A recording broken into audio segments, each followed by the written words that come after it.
संस्कृति हमारी पहचान,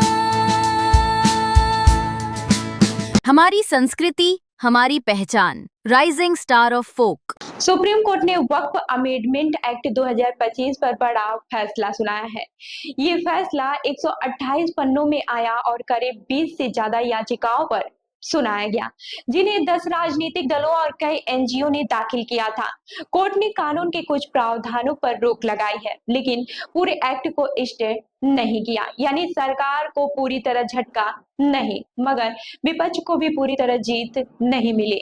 इस फैसले के बाद विपक्षी दल इसे अपनी जीत बता रहे हैं। वहीं सरकार का दावा है कि कोर्ट ने उनके तर्कों को माना है, लेकिन इस पूरे मामले में सबसे बड़ी प्रतिक्रिया सामने आई है एआईएमआईएम प्रमुख और सांसद असदुद्दीन ओवैसी की, जो खुद याचिकाकर्ताओं में शामिल थे। ओवैसी ने साफ कहा है कि फैसला उनके लिए व्यक्तिगत झटका नहीं है, लेकिन वक्फ बोर्ड और उनकी संपत्तियों के संरक्षण के लिए नुकसानदेह है।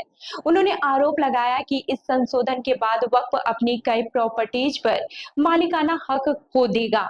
उदाहरण देते हुए उन्होंने कहा कि अगर किसी मस्जिद या दरगाह को भारतीय पुरातत्व सर्वेक्षण यानी एसआई ने प्रोटेक्टेड मोन्यूमेंट घोषित कर दिया तो उस पर अब वक्फ का हक नहीं रहेगा।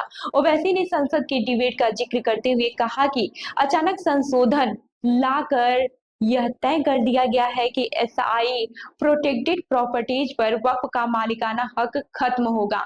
उनके मुताबिक ये सीधा वक्फ के अधिकारों को कमजोर करने की साजिश है। उन्होंने कहा कि दिल्ली में करीब 130 प्रॉपर्टीज पर गलत कब्जा है, लेकिन उन्हें वापस दिलाने के बजाय वक्फ का हक छीना जा रहा है। उन्होंने बीजेपी पर निशाना साधते हुए कहा कि पार्टी इन संशोधनों के जरिए वक्फ संस्थाओं पर नियंत्रण करना चाहती है। सुप्रीम कोर्ट ने नॉन मुस्लिम सदस्यों की नियुक्ति पर रोक नहीं लगाई, जिससे अब सरकार अपने मुताबिक नामित लोगों के जरिए बोर्ड को नियंत्रित कर सकती है। सबसे बड़ी चिंता वक्फ बाय यूजर प्रॉपर्टीज को लेकर है। ओवैसी का कहना है कि सैकड़ों साल पुरानी मस्जिदों और दरगाहों का रजिस्ट्रेशन अब कैसे होगा।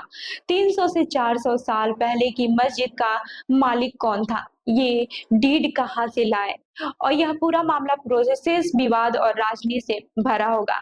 ओवैसी ने जोर देकर कहा कि यह मामला सिर्फ प्रॉपर्टीज का नहीं बल्कि धार्मिक स्वतंत्रता और अल्पसंख्यकों के संवैधानिक अधिकारों का है। उन्होंने सवाल उठाया कि अगर एक सांसद भी अपनी संपत्ति को वक्फ घोषित नहीं कर सकता तो क्या ये आर्टिकल 25 और 29 का उल्लंघन नहीं है।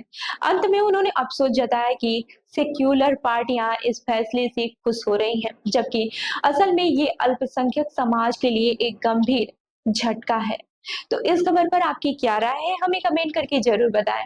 और ऐसे ही यानी खबरों के लिए हमारे चैनल को लाइक करें, शेयर करें और सब्सक्राइब करना ना भूलें। मिलते हैं अगली खबर में, तब तक के लिए देखते रहिए लखनऊ सुपरफास्ट न्यूज। धन्यवाद।